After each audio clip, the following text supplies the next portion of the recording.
What's going on YouTube? This is Ken from Ken's How To's and Reviews, and today I'm going to show you how to put a patch on a hat with a clothing iron. If you do not have a hat press to put these patches on, it's a very easy process to put these on a hat with a clothing iron. And the few things that you'll need to do that are an oven mitt, an old t-shirt that you don't want to get ruined, something that you have in your garage, maybe a cloth or something, and obviously a iron plugged in. So you can see some of these. I've done these before and I've kind of perfected it. I put this one on there. Got another, you can tell I love America. And I'm gonna do these two. This one had an old patch that I tore off. I put some alcohol on there to get the adhesive off. This is actually a brand new hat I got off of Amazon. It's just a blank hat. I think it was $7, and then this was a patch we found at the beach. So I'm gonna put that on there. But for today, the example I'm going to do is a patch that I also got at the beach. And I'm just gonna put it on this hat right here. And let's get right into it. So the first thing you wanna do is safety is paramount. So we are dealing with a hot iron, and you will be using your hand. So you're gonna put on a oven mitt, and that's gonna protect your hand. And you're gonna cradle the hat on the oven mitt because you wanna get this thing centered up, and there's a couple ways you can do it. You can either put pins in your patch, or what I like to do is I like to get my hat, the patch on the hat as centered as possible, or in a place that you're gonna prefer where the patch is. And what I do is I don't put the complete iron on the patch. I just put a little pressure on the middle. And what that's gonna do is it's gonna cause the patch to stick in that spot just temporarily enough. So maybe about 10 seconds. So that's where I like my patch to be. And I put just enough heat on there to where that glue has put the patch right where I want it.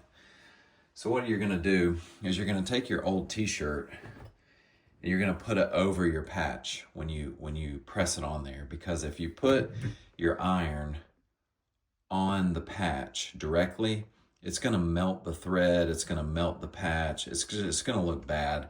And if you have a synthetic or polyester hat, it's gonna melt and cause your fibers to melt together. It's just gonna look pretty bad. So that's why you use a t-shirt. So I press the patch in place just temporarily. I'm gonna put my t-shirt over very neatly. And the reason you're gonna do it neatly is because if you press this t-shirt onto your hat with these wrinkles in it, it's gonna put those wrinkles onto your hat. It's crazy, but it will do it. So we're gonna get this nice and flat, all the wrinkles out. You can see our patch under there. And then you're gonna take your iron, you're gonna press it on there for about 20 seconds. And I like to move it back and forth. Make sure you're getting good coverage, get all the edges. You can also keep it on there. So if you're wondering about how long to keep this pressed on there, I keep it pressed on there about 20 seconds. You can lift it up and check on it, put it back on. We've got about 10 seconds to go. And one thing you want to do is when you take your iron off from pressing your hat, you don't want to pick at the patch to ensure that it's on there, because the glue is probably still hot and you do not want to pull your patch off. So when you pull your iron off, it's about 20 seconds. So we'll lift our shirt up. You can see that turned out pretty nice. So one thing to note, do not take your oven mitt off and touch the patch or the underside of the hat. It's still pretty hot. So just kind of cool it off, blow on it a little bit, put it in a cool area, and come back maybe a minute or two until it cools off. But this is gonna be your final product. I'll give it a little test here just for the video. Yeah, it's not too hot. So you can kind of test here. We got the edges real good. Yeah, There you go. Awesome. If you like what you see, like and subscribe, and feel free to comment, ask any questions. Feel free to give me any comments, and we'll see you next time.